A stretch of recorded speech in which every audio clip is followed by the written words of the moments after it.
नमस्कार दोस्तों, स्वागत है एक बार फिर से। आज दिन भर की फटाफट खबरों में आपको बता दें कि आज भारत में कोरोना वायरस मरीजों की संख्या बढ़कर 31,787 हो गई। उधर लॉकडाउन पर केंद्र सरकार ने मजदूरों और छात्रों को दी बड़ी खुशखबरी।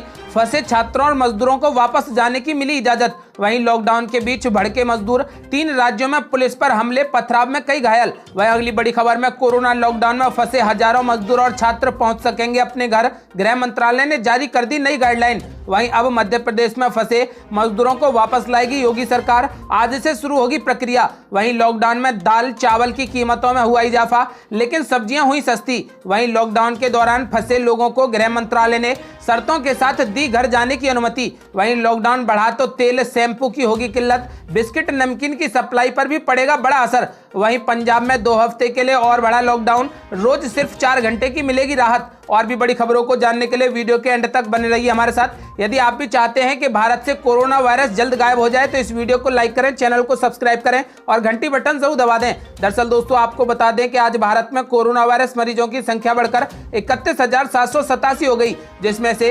1008 लोगों ने अपनी जान गंवा दी है। आपको बता दें कि अभी तक 7,796 मरीज ठीक हो गए। वह अगली बड़ी खबर, दूसरे राज्यों में फंसे मजदूरों और छात्रों के लिए केंद्र सरकार ने दी अब तक की सबसे बड़ी खुशखबरी। फंसे छात्रों और मजदूरों को अपने घर जाने की मिली इजाजत। दरअसल दोस्तों, आपको बता दें कि केंद्र सरकार ने लॉकडाउन के दौरान अब तक की सबसे बड़ी छूट देने का ऐलान कर दिया। इसके तहत केंद्र सरकार ने लॉकडाउन में फंसे छात्रों, मजदूरों, श्रद्धालुओं, पर्यटकों की निकासी को लेकर आदेश जारी कर दिए हैं। केंद्र सरकार ने कहा कि राज्य इनकी निकासी के लिए एक नोडल एजेंसी बनाए। स्क्रीन करने के बाद जिन लोगों में कोरोना के लक्षण नहीं है, उन्हें अपने राज्य जाने की इजाजत मिलेगी। इसके साथ ही ये भी कहा गया है कि लोगों को ले जाने वाली बसों को भी सैनिटाइज किया जाएगा। जो भी लोग अपने होम एरिया में जाएं, उन्हें पहले क्वारंटीन में रखा जाए। आपको बता दें कि इस तरह शर्तों के साथ इजाजत दी गई है, यानी फंसे हुए प्रवासी कामगारों, तीर्थयात्रियों, पर्यटकों, छात्रों को लॉकडाउन में कुछ शर्तों के साथ आवाजाही की इजाजत दी जाएगी। सभी राज्यों को फंसे हुए लोगों को भेजने,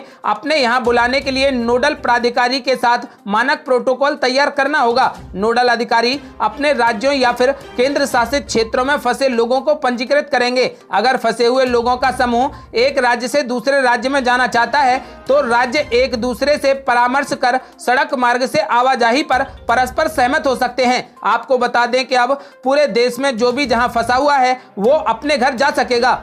वह अगली बड़ी खबर, जानिए दूसरे राज्यों में फंसे मजदूरों और छात्रों के लिए घर पहुंचाने के लिए गृह मंत्रालय यानी सरकार की कौन कौन सी गाइडलाइन का करना होगा पालन। दरअसल दोस्तों, आपको बता दें कि कोरोना लॉकडाउन के चलते देश के विभिन्न हिस्सों में प्रवासी मजदूर, छात्र और पर्यटक अभी भी फंसे हैं। आपको बता दें कि ऐसे में उन लोगों के लिए राहत की खबर है जो अपने राज्यों की ओर रुख करना चाहते हैं। भारत सरकार ने राज्यों, केंद्र शासित राज्यों के क्षेत्रों में फंसे हुए लोगों को निकालने के लिए अंतरराज्यीय यात्रा की सुविधा के लिए आदेश जारी कर दिए हैं। गृह मंत्रालय के इस नए आदेश के अनुसार सभी व्यक्तियों को चिकित्सकीय रूप से जांचा जाए और घर पहुंचाने से पहले उन्हें क्वारंटीन में किया जाए। आपको बता दें कि सरकार की तरफ से ये गाइडलाइन ऐसे वक्त पर आई है जब दूसरी बार बढ़ाए गए लॉकडाउन की अवधि 3 मई को खत्म होने जा रही है, लेकिन देश के कई हिस्सों में अभी भी कोरोना वायरस संक्रमण के नए मामले सामने आ रहे हैं। इससे पहले महाराष्ट्र के मुख्यमंत्री उद्धव ठाकरे ने केंद्र सरकार से यह मांग की थी कि जो भी प्रवासी मजदूर वहां पर फंसे हुए हैं उनके लिए केंद्र सरकार उनके घर जाने की व्यवस्था करे और स्पेशल ट्रेन की सुविधा दे।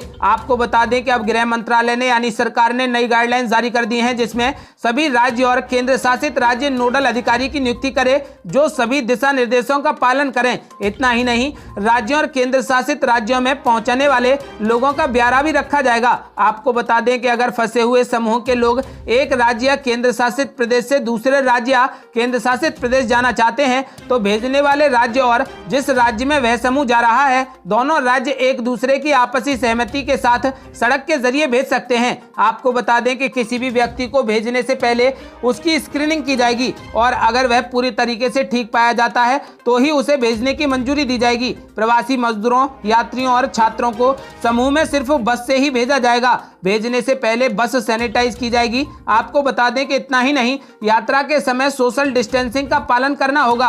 रास्ते में पड़ने वाले राज्य या फिर केंद्र शासित प्रदेश उस राज्य के लिए रास्ते देंगे जहां पर ये गाड़ी जा रही है। आपको बता दें कि जब कोई भी शख्स अपने गंतव्य तक पहुंच जाएगा तो स्थानीय स्वास्थ्य विभाग की यह जिम्मेदारी होगी कि उसे होम क्वारंटाइन करें। इस दौरान उसके हेल्थ चेकअप किया जाएगा। आपको बता दें कि उस व्यक्ति को आरोग्य सेतु ऐप का इस्तेमाल करने के उत्साहित किया जाएगा ताकि उसके हेल्थ स्टेटस पर नजर बनाई रखे जा सके। आपको बता दें कि और साथ ही उसे ट्रैक किया जा सके। आपको बता दें कि अब गृह मंत्रालय यानी कि सरकार से अब हरी झंडी मिल गई है। दूसरे राज्यों में फंसे मजदूर अब जल्दी ही अपने घर पहुंच जाएंगे। वह अगली बड़ी खबर, लॉकडाउन में दिल्ली मुंबई के बाद अब हैदराबाद में घर वापस जाने के लिए इकट्ठा हुए प्रवासी मजदूर, पुलिस पर किया गया पथराव। दरअसल दोस्तों आपको बता दें कि कोरोना के कारण पूरे देश में लॉकडाउन है। लोग सोशल डिस्टेंसिंग का पालन कर अपने अपने घरों में हैं। इस लॉकडाउन में सबसे ज्यादा समस्या प्रवासी मजदूरों को हो रही है। पहले दिल्ली, फिर सूरत और मुंबई में, इसके बाद अब तेलंगाना में फंसे मजदूर घर वापस जाने के लिए इकट्ठा हो गए। इस दौरान लॉकडाउन और सोशल डिस्टेंसिंग की जमकर धज्जियां उड़ गईं। आपको बता दें कि संगारेड्डी की ग्रामीण पुलिस ने बताया कि आईआईटी हैदराबाद के कंस्ट्रक्शन साइट पर काम कर रहे लगभग 2400 प्रवासी मजदूर आज सुबह इकट्ठा हो गए और घर वापस भेजने की मांग करने लगे। इस दौरान उन्होंने प्रदर्शन भी किया। आपको बता दें कि इस प्रदर्शन में पुलिस के मुताबिक उनमें कुछ मजदूरों ने पुलिस पर पथराव भी किया, जिसमें एक जवान घायल हो गया। वहीं पुलिस की गाड़ी को भी नुकसान पहुंचाया। आपको बता दें कि इन सभी घटनाओं को देखते हुए अब गृह मंत्रालय ने गाइडलाइन जारी कर दी है कि सभी प्रवासी मजदूर और छात्र अपने अपने घर वापस जा सकेंगे। वह अगली बड़ी खबर, अब मध्य प्रदेश में फंसे मजदूरों को वापस लाएगी योगी सरकार। आज से शुरू होगी प्रक्रिया। दरअसल दोस्तों आपको बता दें कि कोरोना वायरस की महामारी के कारण देश में लॉकडाउन लागू है। लॉकडाउन के कारण राज्यों की सीमाएं सील हैं। न बसों का परिचालन हो रहा, न ही ट्रेन चल रही। आपको बता दें कि ऐसे में रोजी रोटी की तलाश में अन्य प्रदेशों का रुख करने वाले मजदूर अलग अलग राज्यों में ही फंस गए हैं। राजस्थान के कोटा में फंसे छात्रों को वापस अपने राज्य बुलाने के बाद उत्तर प्रदेश की योगी सरकार अब अन्य प्रदेशों में, अन्य राज्यों में फंसे मजदूरों को भी वापस बुला रही है। आपको बता दें कि मुख्यमंत्री कार्यालय के आधिकारिक ट्विटर हैंडल से ट्वीट कर इस बात की जानकारी दी गई कि लॉकडाउन के कारण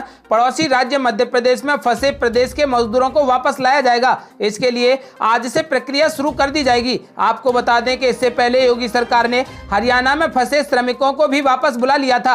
आपको बता दें कि हरियाणा से प्रवासी मजदूरों को वापस प्रदेश लाने की प्रक्रिया पूरी हो चुकी है। साथ ही ट्वीट में यह भी बताया गया है कि प्रयागराज में रहकर विभिन्न प्रतियोगी परीक्षाओं की तैयारी करने वाले लगभग 10,000 छात्र छात्राओं को उनके घर पहुंचाया जा रहा है। गौरतलब है कि प्रयागराज से प्रतियोगी परीक्षाओं की तैयारी करने वाले छात्रों को उनके गांव घर पहुंचाने के लिए 300 से अधिक बसें लगाई गई हैं। वह अगली बड़ी खबर, लॉकडाउन में दाल चावल की कीमतों में हुआ इजाफा लेकिन सब्जियां हुई सस्ती। दरअसल दोस्तों आपको बता दें कि कोरोना से मुकाबला करने के लिए पूरे देश में लॉकडाउन घोषित हुए 1 महीने से अधिक बीत चुका है। यातायात बंद होने से सब्जियों के दाम स्थिर हैं या घटे हैं या फिर उनमें बहुत कम इजाफा हुआ है। वहीं दाल, तेल और नमक की कीमतों में वृद्धि हुई है। हालांकि बाजार में जरूरी सामान की कीमतों में इजाफा सरकारी आंकड़े से काफी अधिक है। उपभोक्ता मंत्रालय के आंकड़े बताते हैं कि गेहूं, चावल, दाल, तेल, चीनी और चाय पत्ती की कीमतों में वृद्धि हुई है। यह तेजी लॉकडाउन की वजह से मेहनत मजदूरी करने वालों पर भारी पड़ रही है। आपको बता दें कि चावल की कीमतों में सबसे अधिक वृद्धि पूर्वोत्तर में हुई है, पर दिल्ली में चने की दाल की कीमत 14 रुपए प्रति किलो तक बढ़ गई है। लॉकडाउन की शुरुआत में दाल 72 रुपए प्रति किलो थी, पर 28 अप्रैल के आंकड़े बताते हैं कि कीमत 86 रुपए तक पहुंच गई है। आपको बता दें कि अरहर दाल की कीमत में भी उछाल आया है। मंत्रालय के मूल्य निगरानी विभाग के आंकड़े बताते हैं कि दिल्ली में अरहर 13 रुपए और वारंगल यानी तेलंगाना में 30 रुपए प्रति किलो तक बढ़ गए हैं। मसूर की दाल के दाम दिल्ली में 10 रुपए, गुरुग्राम में 20 और मुंबई में 23 रुपए प्रति किलो तक बढ़ गए हैं। आपको बता दें कि आवश्यक वस्तुओं की कीमतों पर नजर रखने वाले जानकार मानते हैं कि यह वृद्धि सरकारी आंकड़ों में है। ऐसे में बाजार में दाल की कीमतों में इजाफा इससे अधिक है। सरसों के तेल में गुरुवार में 20 रुपए प्रति किलो की वृद्धि हो गई। आपको बता दें कि करनूल में सरसों के तेल के दाम 170 रुपए प्रति किलो तक पहुंच गए। वनस्पति तेल की कीमतों में भी गुरुग्राम में 16 रुपए और गुवाहाटी में 20 रुपए प्रति किलो तक चढ़े हैं। आपको बता दें कि चीनी की कीमतों में भी दिल्ली में 2 रुपए और अधिक से अधिक वृद्धि हो गई है। आपको बता दें कि दूध की कीमत भी गुरुग्राम में 14 रुपए प्रति लीटर तक बढ़ गई है। लॉकडाउन में आयोडाइज्ड नमक के दाम भी 4 रुपए प्रति किलो तक बढ़ गए हैं। आपको बता दें कि इसके उलट सब्जियों की कीमतों में गिरावट हुई है।